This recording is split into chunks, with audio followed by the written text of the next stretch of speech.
Losing my son Jack was the most difficult thing that I've ever experienced. Losing a child is like no other loss.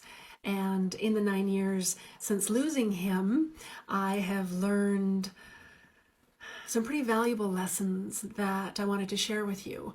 And these became the cornerstone of my grief and mourning and working through something that was just so inconceivable. So number one, I learned that love never dies. Just because Jack is not here in physical doesn't mean I can't experience him, that we're always connected and he's always with me, that we will always have that connection. That love never dies. It's there whether you've lost a child or a loved one, a fur baby, that love never dies. Number two, I still get triggered. After all this time, I still get triggered.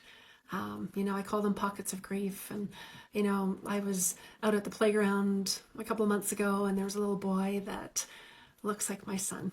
And I got emotional and I got triggered. And so I sat with it for a little bit and I was just extra tender with my heart that day while I worked through that. So no matter how long ago your loss was, whether it was a child or a loved one, you can still get triggered.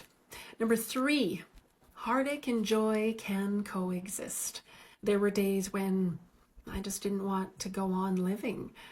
And those days were intermixed with happiness and joy. And so I learned that the two can coexist as I learned to live without Jack here in the physical. Number four, I'm not the same person I was before I lost Jack. Yeah, it's changed me. I have a greater capacity for love. I get to help other parents who have lost children to make those connections with their child in spirit. I'm not the same person I was. I think I'm a more resilient, more powerful person, a more centered, loving version of me, my authentic self. And five, suffering is a choice. There's one of my teachers that told me that. She said, suffering is a choice. That doesn't negate the loss. That doesn't push it aside. But suffering is a choice. What if you start each day asking, how can I bring joy into my life today? How can I bring happiness into my life today? How can I choose something different?